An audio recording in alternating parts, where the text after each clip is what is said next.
Distinguished members and friends of YESET, good morning. Welcome to the new episode of YESET Insights series. It's a great pleasure to host today's webcast organized to present the Turkey launch of 2024 edition of the UNCTAD Trade and Development Report. Our association's strategic vision compels us to illuminate global trends for our audience, bringing scholarly insights in partnership with prominent and respected institutions. And we thank UNCTAD for enriching our discussions with the studies that are focusing on core areas that impact investment decisions of the international companies like global investments, trade, and development. I would like to welcome YES's Honorable Chairperson, Mr. Engin Aksoy, and our distinguished guest from UNCTAD, Dr. Anastasia Nezhetarilova, Head of the Macroeconomic and Development Policies Branch of UNCTAD at Geneva, who leads the team responsible for the flagship Trade and Development Report. Without further delay, I would like to hand the floor over to our chairperson for his welcome speech. Please, Engin Bey, floor is yours. Thank you, Serkan Bey. Welcome to everyone. I would like to warmly welcome everyone watching this important live event where we will take an in-depth look at the newly released UNCTAD Trade and Development report. So welcome, Anastasia, as well. Those who keep track of YASET's agenda will recognize that every year YASET highlights perspectives and key insights from senior representatives of international organizations, renowned academic institutions, and also from our members across the world. This year also we have organized several events featuring key figures from diverse backgrounds, including Ms. Amelia Santos Polino from UNCTAD, who delivered a presentation on the contents of 2024 World Investment Report at our Ankara reception on June 5th. Today we are going to host another senior official from UNCTAD, Dr. Anastasia Nezhetarilova, the head of Macroeconomic and Development Policies branch of UNCTAD, who leads the team responsible for the flagship Trade and Development report, which she will be talking through today. So welcome again, Anastasia. We are, as you all know, we are in the midst of difficult times around the world, and this has an impact on our economic lives as well.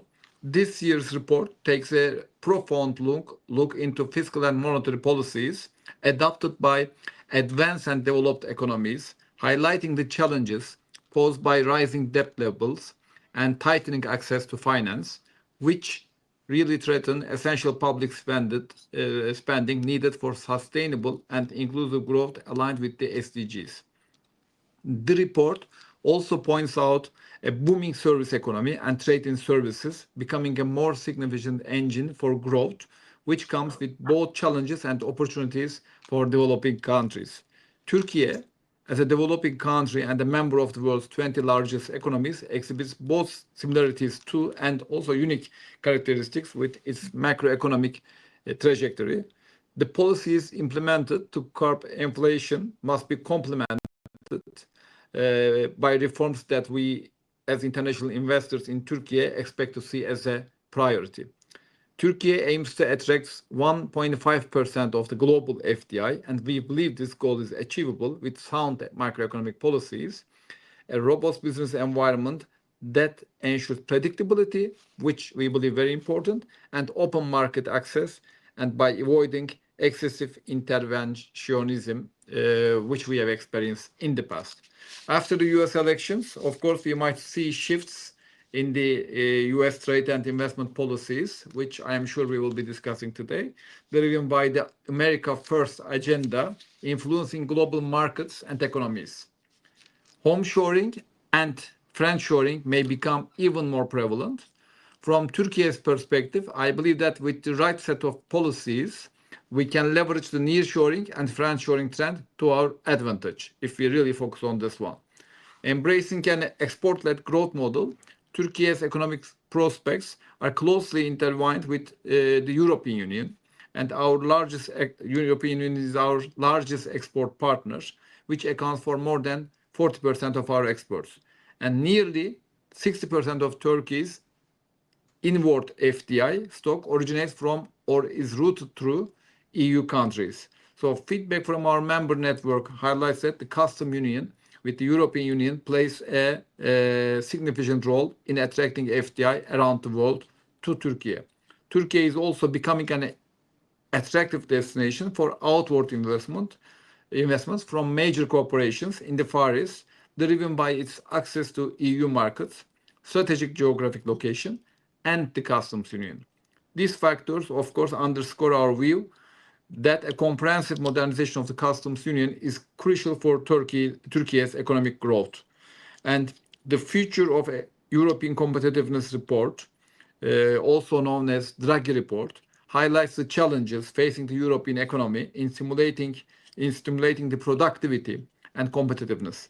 We believe that a strengthened economic partnership between EU and Turkey will foster trade and growth for both parties, EU and Turkey.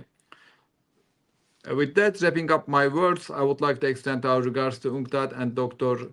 Nesvetalyova and wish our viewers an enjoyable experience watching our webcast. Thank you. Engin Bey. Thank you very much, Engin Bey. We extend our gratitude to you for these valuable remarks. And since we have a very wide and diverse audience, I would like to introduce Anastasia more to our listeners. She's a world-renowned economist, acclaimed for her expertise in international political economy, with a particular focus on global financial systems, financial crisis, and governance, which are the themes that everyone is talking about. So your expertise is highly appreciated. And she's, as we know, currently serving as a director of the Macroeconomic and Development Policies branch at UNCTAD. And prior to this position, she was a professor of international political economy at City University of London, and her main research centers on the global financial system. And she has published extensively on topics related to financial crisis and regulations. Apart from being excellent pieces, they are good reads. I would like to name those pieces also. The first one is Fragile Finance, Debt, Speculation, and Crisis in the Age of Global Credit, published in 2007. And the other one is Financial Alchemy in Crisis, The End of Liquidity Illusion. That was an important piece also. And the last one is Sabotage, The Business of Finance, that you co-authored with Ronan Palin in 2020, as well as numerous economic and policy articles on finance, crisis, and financial governance. Anastasia, welcome again. It's a genuine privilege to have you with us today at the Webcast. And as you know, each year we host Turkey's country launch of the World Investment Report. And this year, for the first time, thanks to you, we are organizing the country launch of the Trade and Development Report. Without further ado, after all these long introductions, we are leaving the floor to you to hear about the main points of the report. And then we are going to have a very important question and answer session. Anastasia, the floor is yours. And Engin Bey, thank you very much for being with us. Thank you. Thank you very much, colleagues. Thank you very much, Engin Serkan, for the loveliest introduction. Such a warm welcome on a glorious morning. I think it must be sunny in Turkey too. I'm now in Georgia, in Tbilisi, so greetings from a very near shore. It's a pleasure, it's a privilege. As you said, these are times where we need to put a lot of thinking together on various sides of the international economy, but also various sides of global markets, including on trade, services, finance. And that was very much the idea behind the Trade and Development Report this year, kind of to take stock, try to answer some difficult questions, but most importantly, chart trajectories in which development thinking, approaches to economic policies, development and growth can be now reconsidered in light of new realities of global integration and globalization. So without further ado, I will try to go to my slides. Correct. Thank you. I hope you can see the first one. It's called Globalization in the Age of Discontent. And the choice of this sub-theme for the presentation today is deliberate, because although a lot of conversations and debates over the past few years internationally started to unfold about how globalization is perhaps reversing, slowing down, or going backwards, or becoming a disglobalization phenomenon, we do not believe that this accurately describes current trend. We are much more comfortable and confident suggesting that globalization at the moment appears to be inflected along a spectrum of lines. So if you understand globalization as a sort of a wave, a multiple spectrum of waves that unfold in parallel, so now there are points on each one of them that are getting into a pivot, into quite a structural and transformational pivot. So the report focuses on key of them. They may not be exclusive, but we decided to go for 3 particular lines. These are technological, rapid technological innovations, accelerated technological change, new innovations, including in material space, but also, of course, artificial intelligence and various bioengineering and bioinformatic technologies that have a very strong potential to reshape the global division of labor, patterns of production, patterns of value chains, and how countries therefore trade with each other. So although we are now at the very dawn of this time, the consequences of this inflection are likely to be quite profound for world development and how we think about governance of that. There is, of course, geoeconomic and geopolitical sets of shifts that tend to hit developing countries hardest, especially not the large ones, especially medium size and least prepared. As you already pointed in the introduction, the structure of international trade is being actively reshaped by trade and industrial policies of major economies.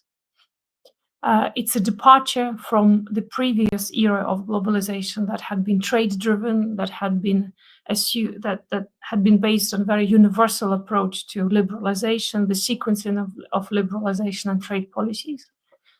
And of course, it does affect export-oriented growth models of many exporting developing countries.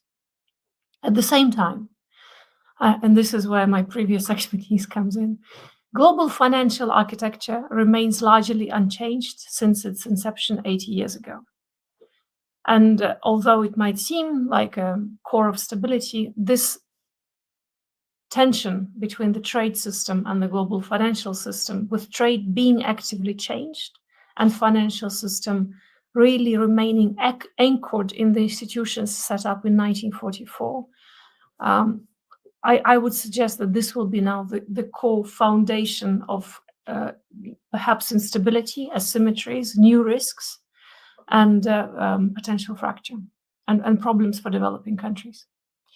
So all this we are discussing in the 5 chapters of the report.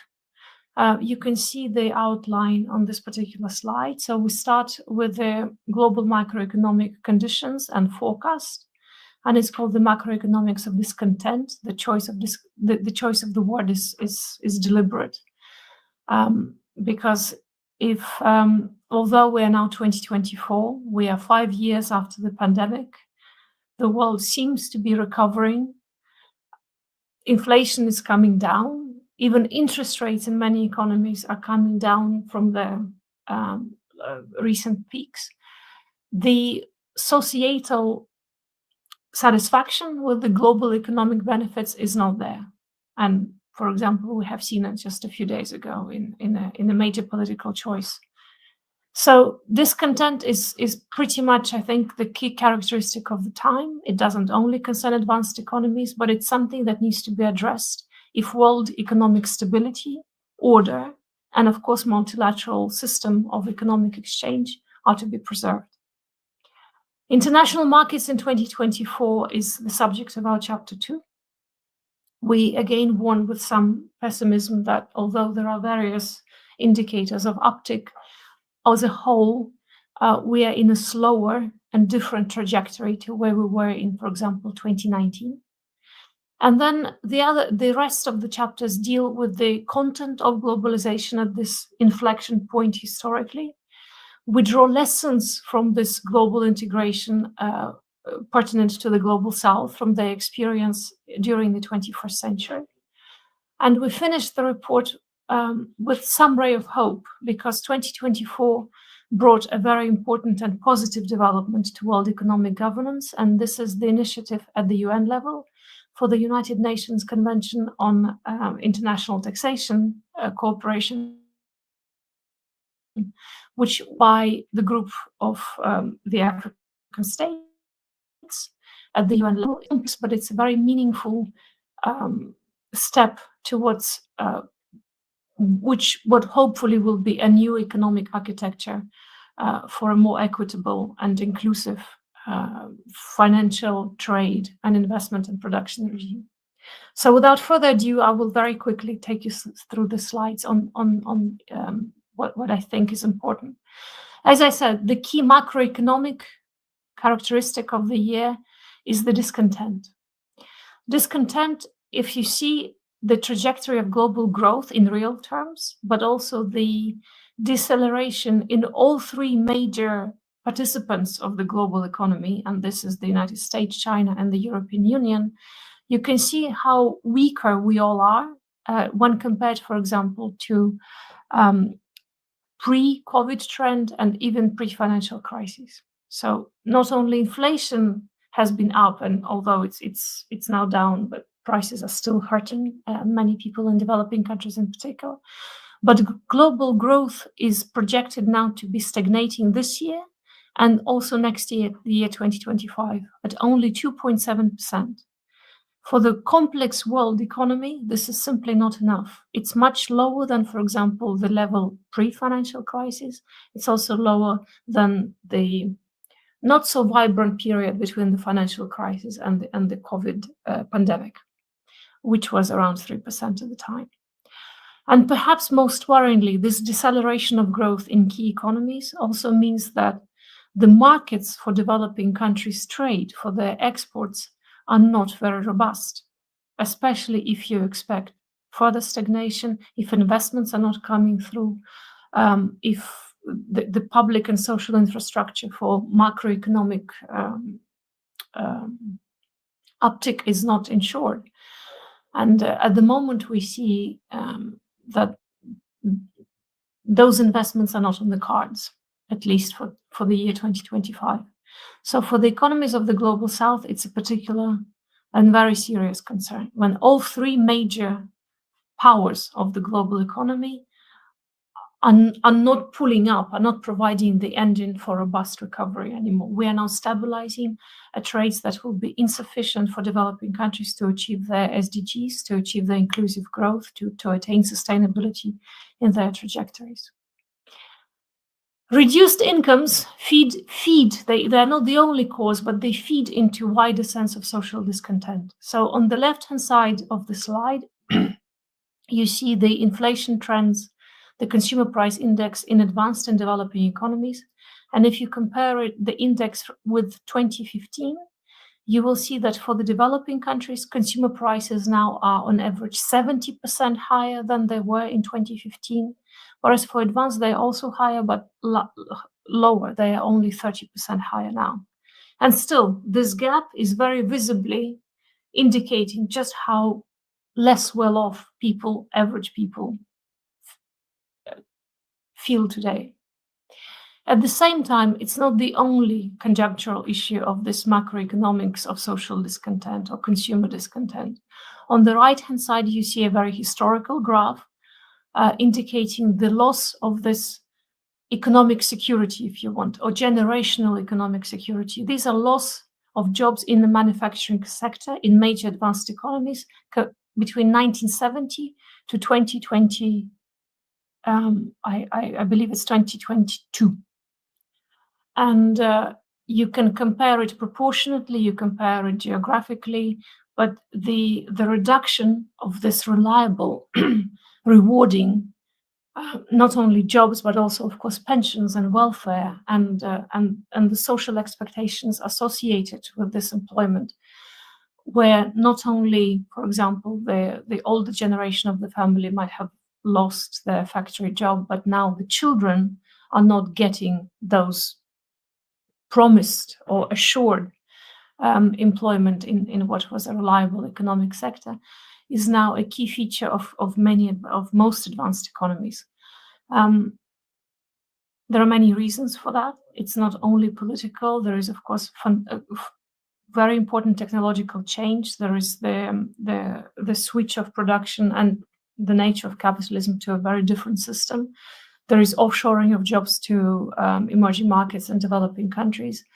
But I think fundamentally, if you talk about the sense of precarity, if you want, or economic insecurity, this idea that there is now a different type of economy where your economic future and the economic future of your children and probably grandchildren is not guaranteed by the system, is not pervasive along the advanced country spectrum.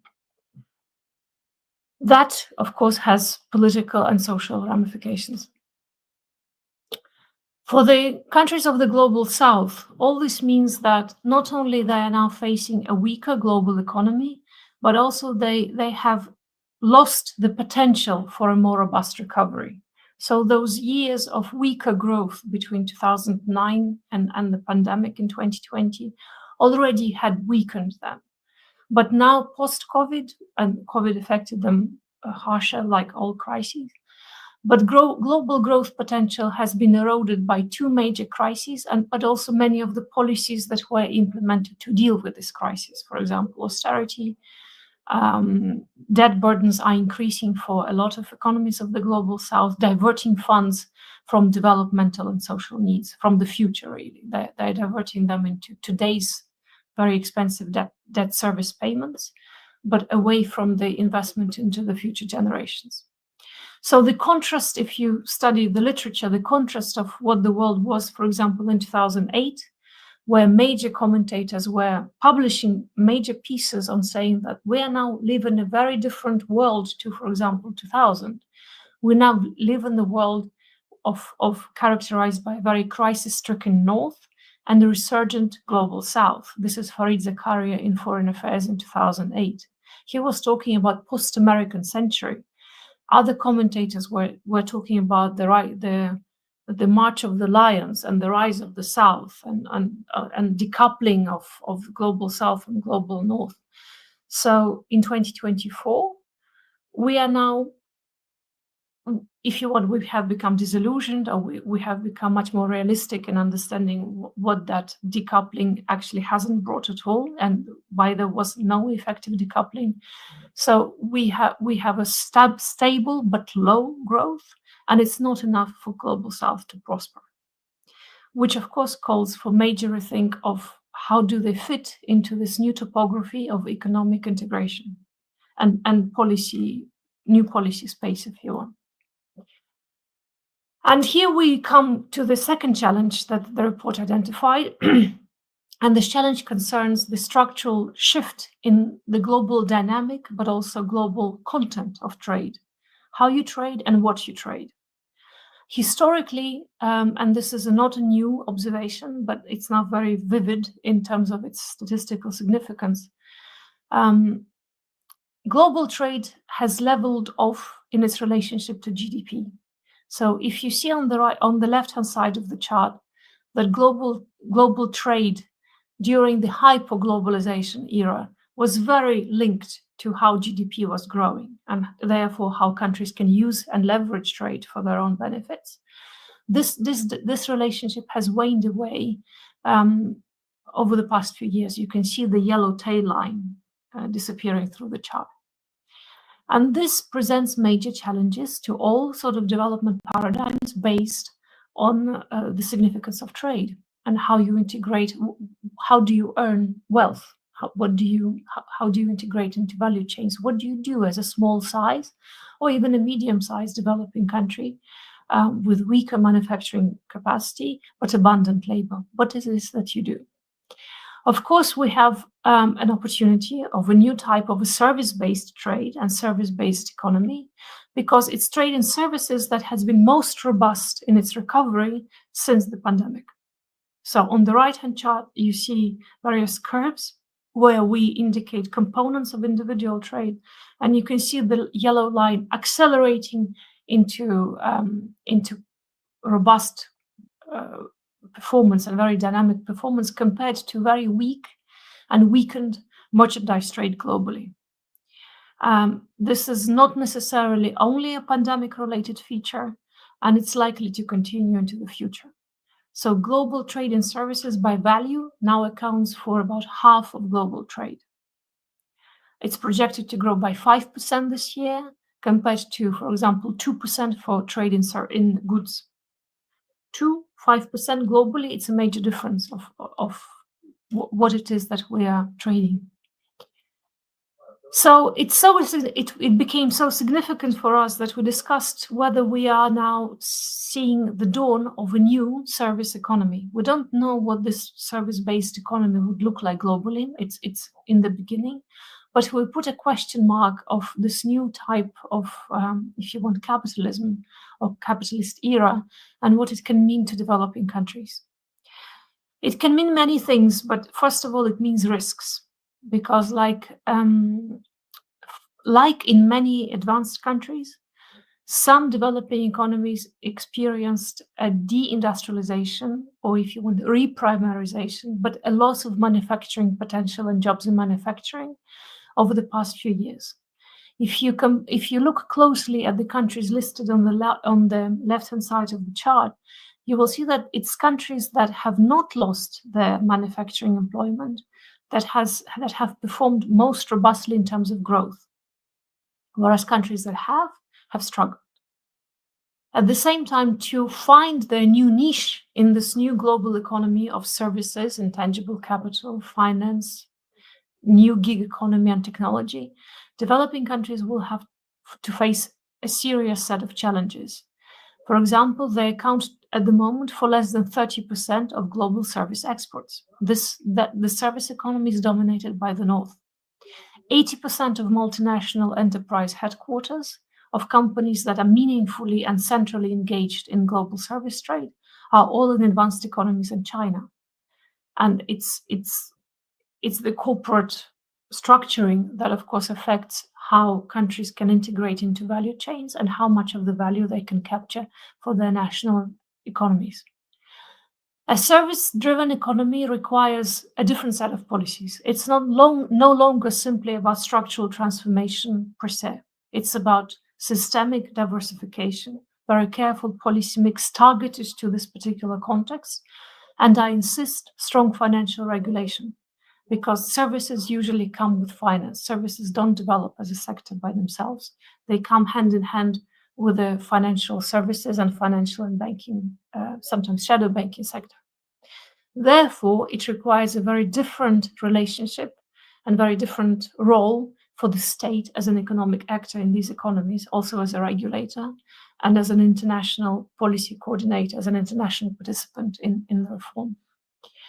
We also warn in the report, especially drawing on lessons from the Global South, from the past 25 years, really, quarter of a century of Global South experience, that the risks of reprimarization, so a return from an industrial type of an economy to an economy that exports mostly raw materials and commodities, demand a new turn of policy measures requiring taxation, financial regulation of insurance and real estate sectors. And I will show you a few charts just in a few seconds to show just how significant the correlation between the so-called FIRE sector and commodity sectors are for some commodity exporters. As I said, the dawn of the service economy does open up some opportunities, but first of all, it brings challenges. And the key challenge is that there is a risk that all the problems unsolved in older manufactured-based trade system will be carried through and probably intensified in the service-based economy. So, for example, we talk about growing concentration of markets, very difficult task of now integrating into value chains because they are increasingly controlled by sophisticated vertical and horizontal integration of financial, commodity, and intangible sectors. So the ability of companies to lead and benefit from global value chains is increasingly relying on intangible capital, their ability to control that value capture in intangibles and ability to attract those parts of value chains. Looking at the chart on the right, it's likely to continue into the future. But as I said, developing economies are not well positioned to be very prepared to get that value capture from complex research and development, intangible capital, financial services, legal infrastructure of essentially foreign direct investment. The headquarter allocation is on the right, is on the left-hand side. From our previous research, just to give you one example, and I'm happy to go into questions on that. It will be great, of course, to attract any financial FDI into any developing economy, but unless you control what type of FDI is coming, how it is really embedded in your host economic activity, how this particular capital relates to your local suppliers, employers, staff,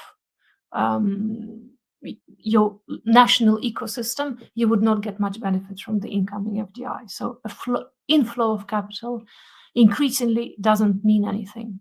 And this is partly because of increasing sophistication of global corporate chains and intensifying control through finance, through digital technology, through artificial intelligence, and through intangible property such as intellectual property right. And it's a challenge that developing countries will have to face by building capacity, technical expertise, and also engaging with each other. Okay, for commodity exporters, all this is worrying. Sorry, let me just. We know that for many commodity exporting countries, financial cycle is very much a commodity cycle. The two go hand in hand. The data relies on, in the graph on your left, the data is from the Bank of International Settlements. And you can see that during periods of boom, for example, the 2000 boom, the two expansions go hand in hand. And therefore, it's great to ride the commodity wave, but it's also incredibly important to install policies of diversification, of regulation, of monitoring, and if you want taxation too, to build resilience for your economy when the financial and commodity crisis stops. Because that's exactly what happened in 2014 for many economies in Latin America and Africa, which were riding the commodity wave of 2003 to 2013. Prices of commodities were through the roof globally. China was growing, a lot of other markets were buying their commodities, but for many of these economies who have failed to diversify, who have failed to install a more sophisticated economic system and system of economic benefit and redistribution, that growth became jobless growth. It didn't generate any capacity inside, and it imploded once commodity prices came down. We are now at the beginning of a new commodity cycle with green transition, demand for new minerals, with food production projected to face increasing demand by 2050, with climate risks affecting major commodities and their prices likely to remain elevated. So the risks and challenges for commodity exporters across the developing world are the same. And the two examples on your right are coming from Brazil and Chile. It shows the evolution of profits in the commodity sectors in their economies and the financial insurance and the real estate sectors. You're very welcome to read chapter 4 of the report where it's explained in much more detail. But the evidence suggests that if in an undiversified, not complex economy, the two profiteering segments of the economy grow hand in hand. So along with the commodity wave, it is very likely that a country will get a ballooning financial insurance and real estate sector. But because traditionally these sectors do not employ many people, they sometimes drag resources from other areas of the economy, their contribution to wider macroeconomic stability needs to be regulated.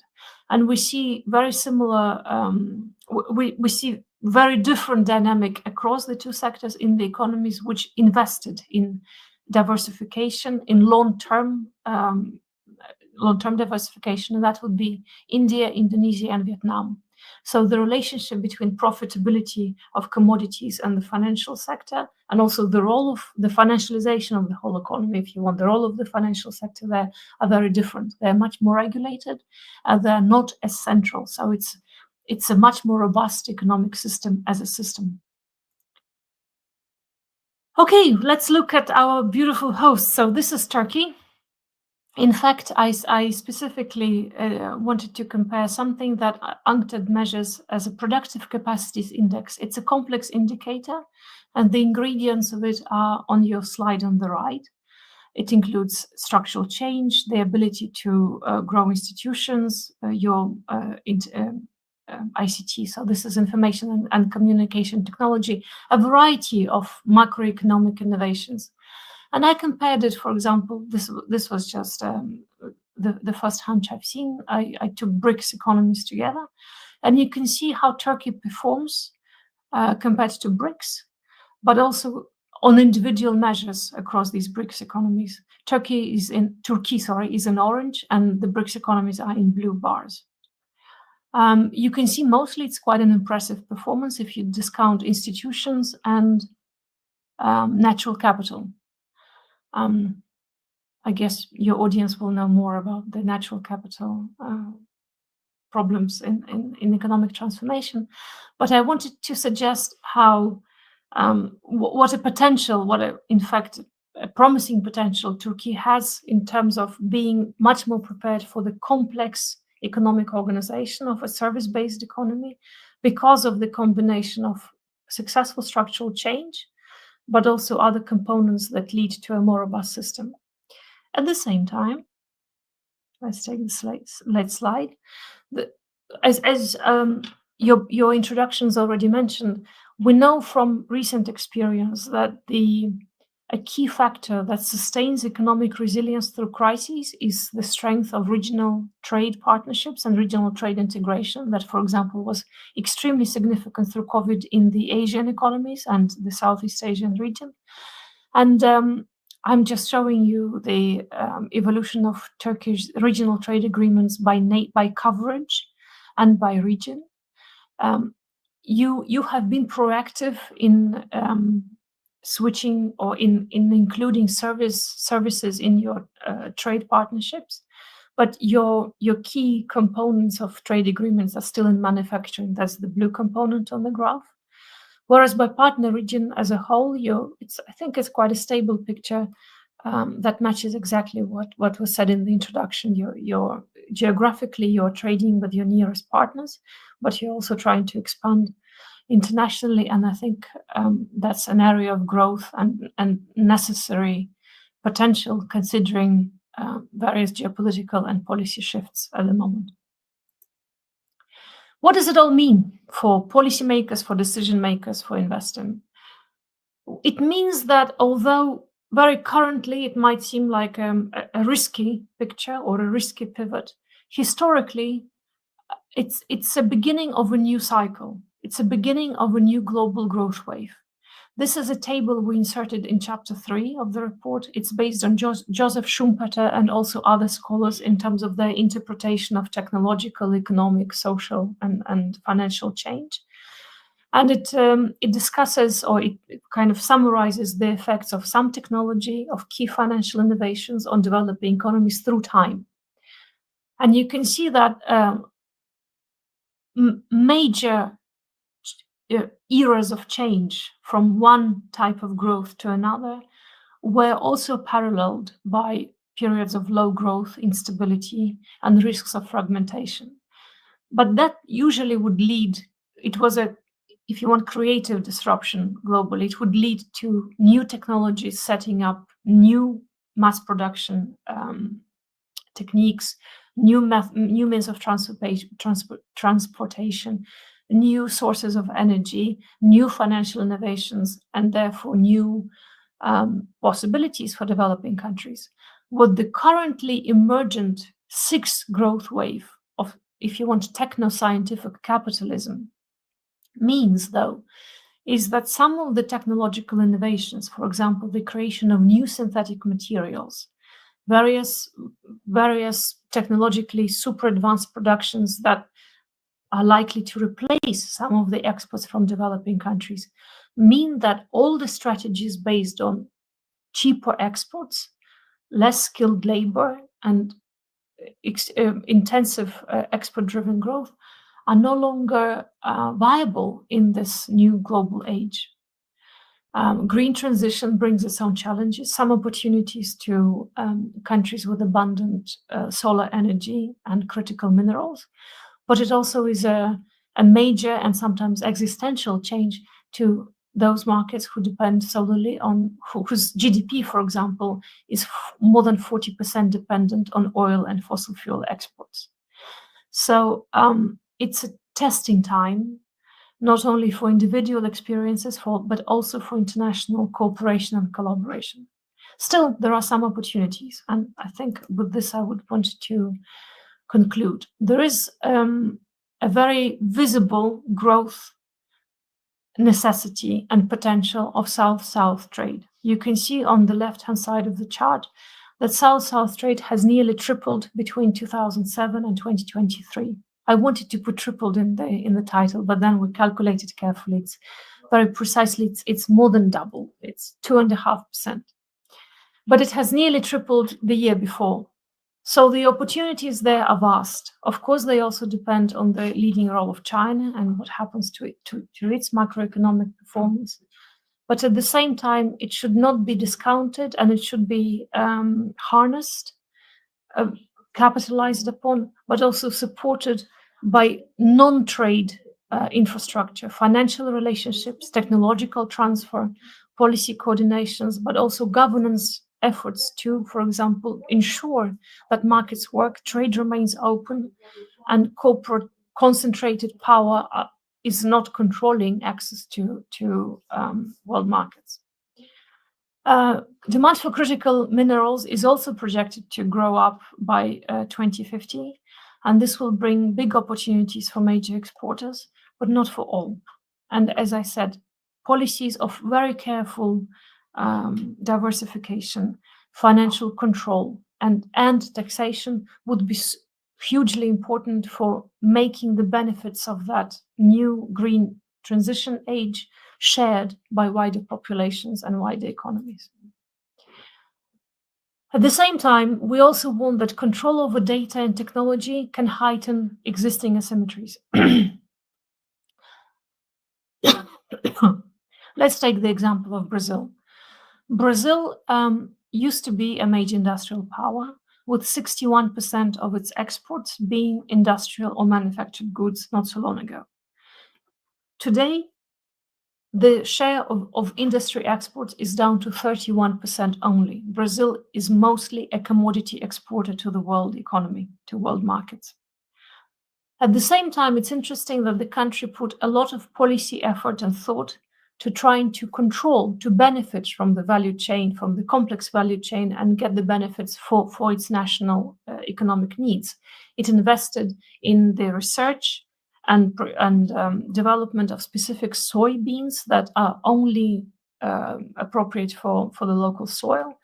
And still, despite that, it only can capture only 36% of profits from soybean production, because overall the chain is very reliant on foreign companies, technology, copyright, finance.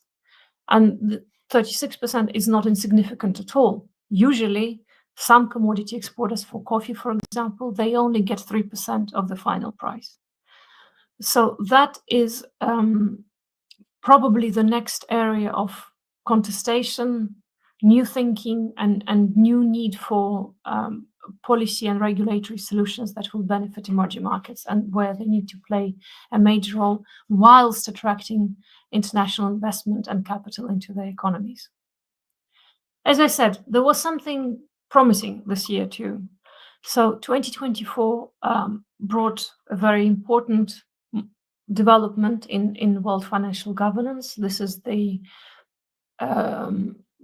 vote on UN Framework Convention on International Tax Cooperation, and the initial agreement on the terms of reference for the committee that will be implementing this major reform.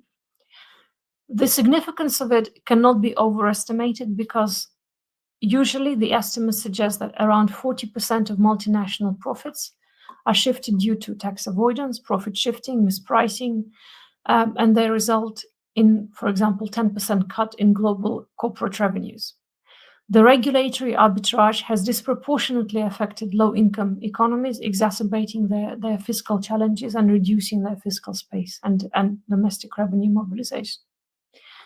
Domestic revenues have also been hit by corporate arbitrage and illicit financial flows, which in some economies account for almost 0.5% of all official trade. And they're specifically prominent for commodity exporters and extractive industries.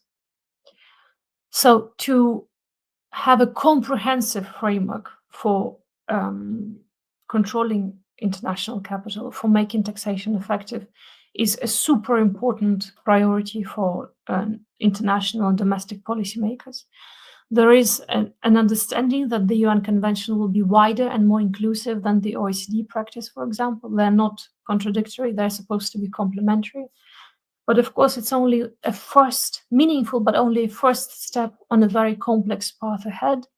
And a lot, again, will depend on communication, coordination within the Global South, but also inclusive North-South dialogue, which relies on a robust and reliable and accountable multilateral system.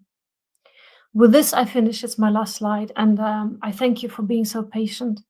And I want to also hear your questions. I will close this now.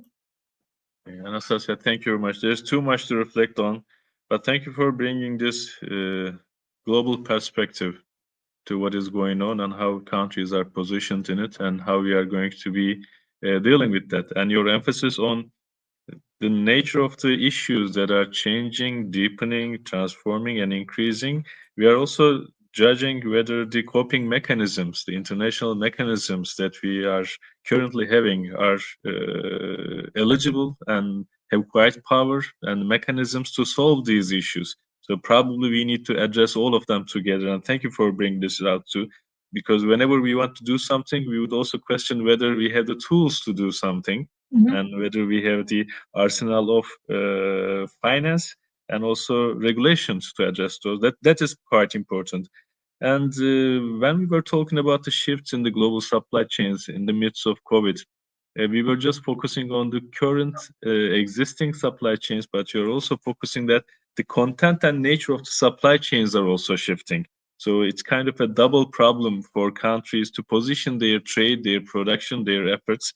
So thank you for pointing out that too, because the way we see it and the way we handle it is kind of limited also, this addressing the repercussions of the shifts in the supply chains.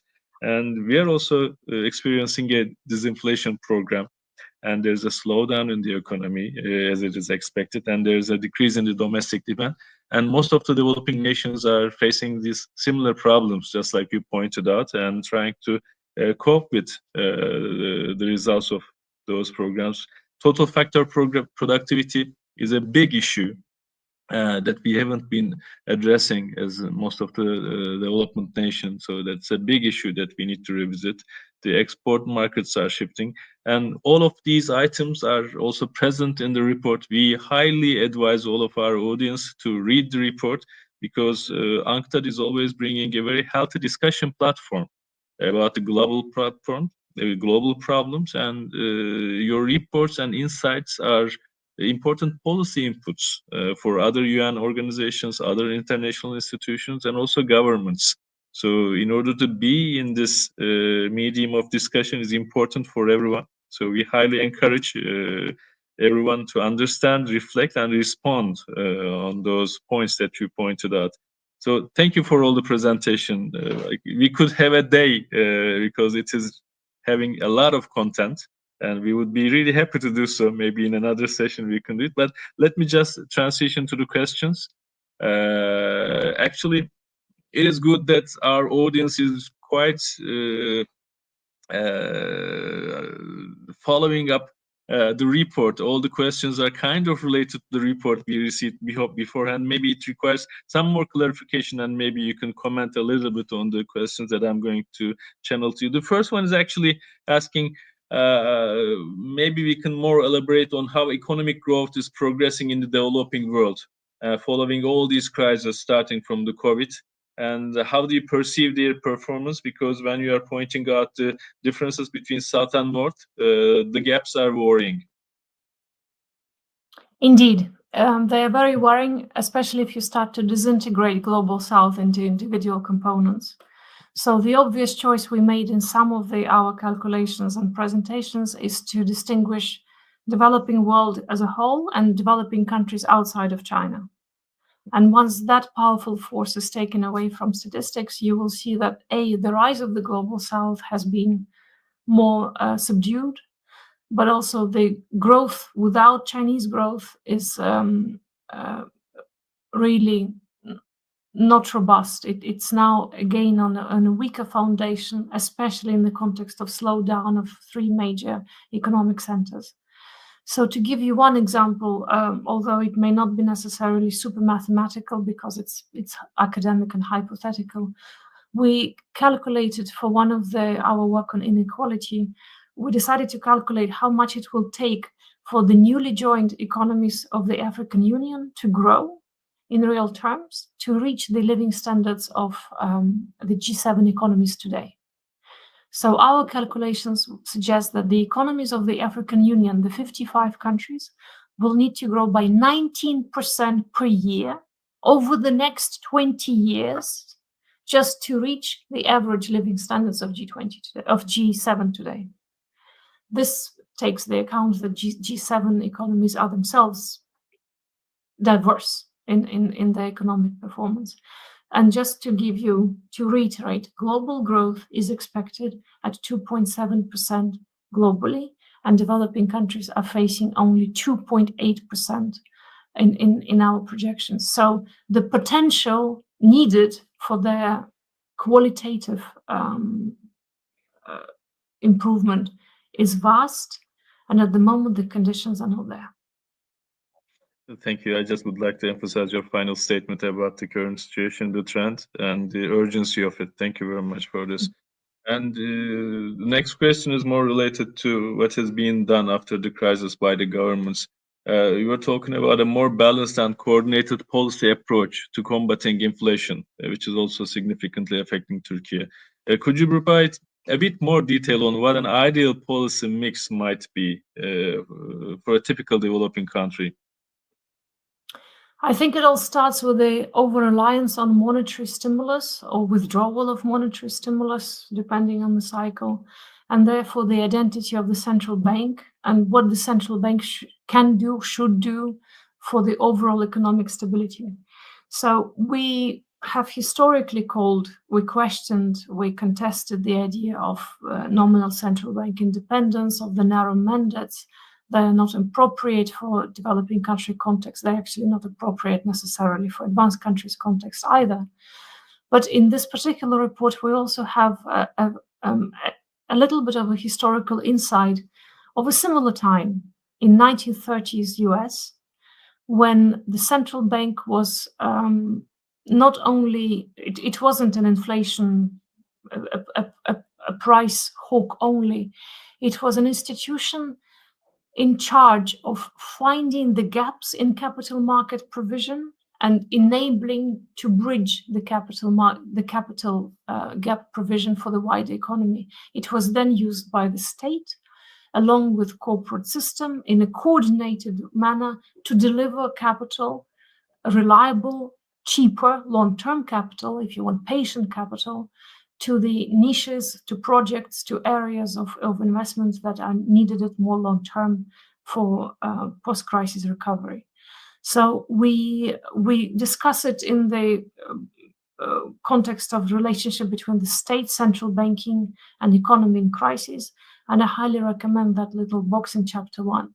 Overall, though, in terms of price stabilization measures and monetary policy, again, we're not original this year. We call for a variety of policy tools to stabilize prices. Of course, interest rate is one of the elements of a policy toolkit, but it cannot be the only element. And unfortunately, it has become the only element in most economies.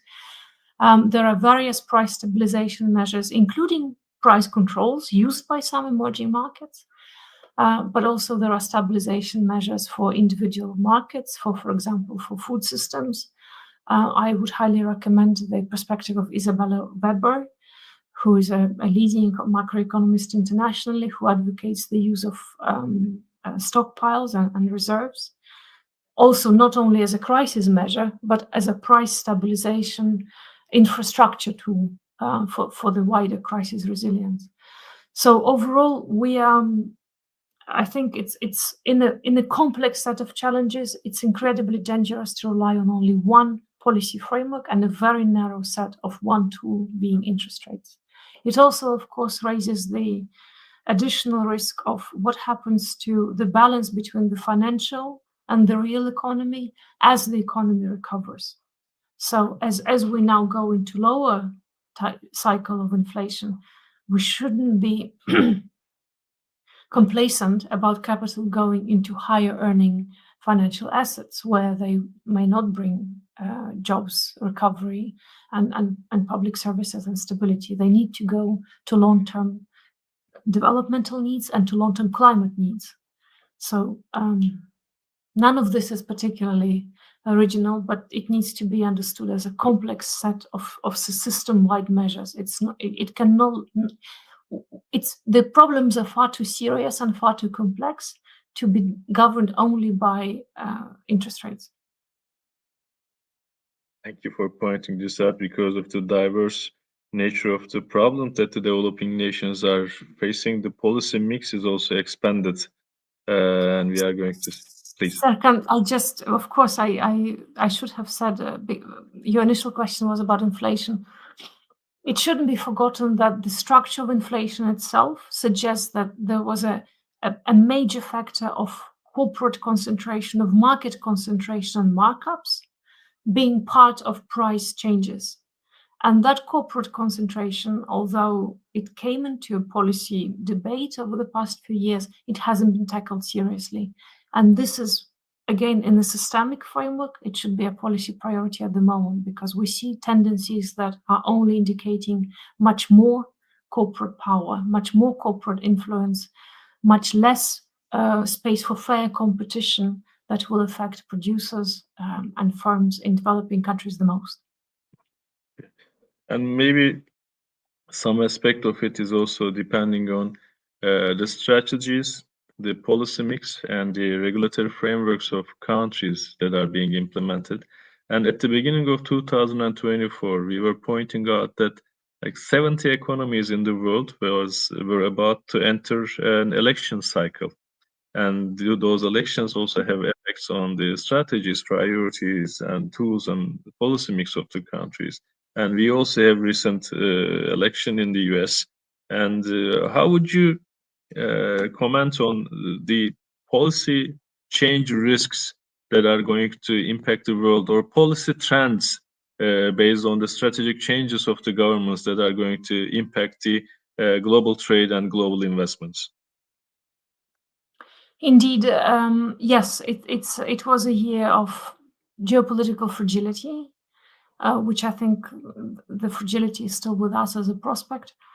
The key word in your question is the trends. So none of the risks will be necessarily new. They will not come this year as a new reality. They will be a continuation of a trend we have witnessed in international investment trends, in slowing down of trade since about 2015, where all of these major indicators have been lower broadly globally. There is an intensifying trend for securitization of value chains, of what we called home shoring this time. And of course, it's now also played through and reinforced by technological control through new technologies that sometimes favor home shoring because they rely on higher skilled labor and particular infrastructure that is not available in developing countries. So it is a major threat to the trading system, to the international trading system, that needs to rely on rules, that needs to be fair and needs to ensure market competition. It centers on WTO mechanisms that are currently paralyzed or in crisis, and there is an additional danger now that those problems will not be resolved, and therefore solutions will need to be found, possibly with a greater participation and concerted voice of the global South in parallel on the sides or as part of a wider dialogue. And again, history suggests to us that in a period of similar geopolitical fragility, and we're talking about 1930s, where countries, major economies were retreating in a volatile situation to their own needs, to doing it by themselves, to restoring their economic potential in isolation. This, of course, led to major Great Depression. I think it will be very difficult for the world stability if we go along that route. Perhaps we're now in a better interconnected world with greater presence of major developing markets, key emerging markets such as Turkey, such as BRICS, of course, China. There is also a great understanding, I think, of shared benefits that trade and integration does bring benefit, but they need to be shared, they need to be inclusive, and the principle of equality needs to be front and center of major policy making now, internationally and nationally. Anastasia, thank you very much. There are tons of questions that were channeled to us, but I would just try to incorporate the one that is coming from the ground right now with one of your final pages on International Tax Convention. And also the question is pointing out the minimum corporate tax rate that is being recently incorporated in Turkey. And the question is also asking, the tax competitiveness is also a major part of total competitiveness. Like, apart from the extreme examples of tax havens, it is a site selection criteria for many countries and for many companies, and also it is an item in the selection list. It is just not the outcome or the utmost important thing. So how would you interpret the shifts in this tax implementations and the limits, whether it is going to force the countries to make some choices that is going to impact the developing countries and South countries negatively when we are focusing on those tax limitations? Thank you very much, Serkan. It's a fantastic question, very, very acute as well. I think, as with all measures or indicators or a new index or a new, tool that we now quantitatively agreed, there are risks. So it's great to have corporates pay their share to the host economies where they contribute, but by itself, a minimum corporate tax may generate very minimal benefits to emerging markets or developing economies because of the problem of corporate arbitrage. So let me give you one example from our study last year. We delved in depth into the economy of global food trading system that is conventionally understood as being controlled by 4 major corporations only, A, B, C, D. So there are 4 companies that control global food trading. They're well known, and only 1.5 of them is public. The rest are private. They're not obliged to publish and open their accounts and activities to the wider public. So, of course, on the one hand, it seems like a hugely monopolized area of strategic significance to the economy, where a global minimum corporate tax might generate at least some revenue from this, let's say, profiteering activities and owners of capital. But when you delve very carefully into the structure of these corporations and wider market as a whole, you will see that each one of the 4 consists of up to 800, 700, sometimes 900 subsidiaries that are each individual corporations located in individual jurisdictions doing their very different and very specific areas of work. Sometimes they have nothing to do with food trading. Sometimes they're banks. Sometimes they're shipping companies. Sometimes they're nothing. Maybe they're just an asset. So taxing them or taxing this superbly complex corporate network with one corporate tax will not do much, because I think by destination, the global minimum tax targets the consolidated accounts. So unless there is a very careful, again, very nuanced and very technical incision into how governments make corporate structure accountable and socially accountable, and this is not only about tax, it's also about ecological, social, environmental, labor standards, and engagement with the wider economy, then overall the relationship between politics and business would not be changed by much. That's what I'm saying. Thank you so much. And new approaches to complicated problems is necessary. And thank you for bringing this opportunity for a deliberation, because the business pleasure. should also understand how their operations are perceived and how government policies are shaped, and how we can work for the win-win scenarios together for those global problems. That is the issue. So the good thing is we have platforms to do so. Next week we are going to be at COP29 in Azerbaijan, Baku, and we are going to address all together to the global problems with business and with governments, with NGOs, and everyone that is having a stake at this global issue. And we highly recommend, I'm going to reiterate this one, we highly recommend our audience to get deeper into this important report that you prepared, and prepare their cases, how they stand, how these changes are impacting them, how they are responding to them, because the governments also require policy inputs in this complex environment. So everyone should speak and everyone should be providing technical details so that we can take the best decisions, informed decisions globally. Anastasia, it was a privilege having you. Thank you very much. You found time in your very busy schedule. We hope to have you in Istanbul soon, okay? I'm looking forward. Okay, thank you very much. Thank you very much. By this one, we are concluding our program. Thank you very much for being with us. Our series that we are getting deeper into the global trade problems, investment problems, and how business are reacting it with the governments is going to continue. Stay tuned with us with our Insights program. See you. Bye-bye.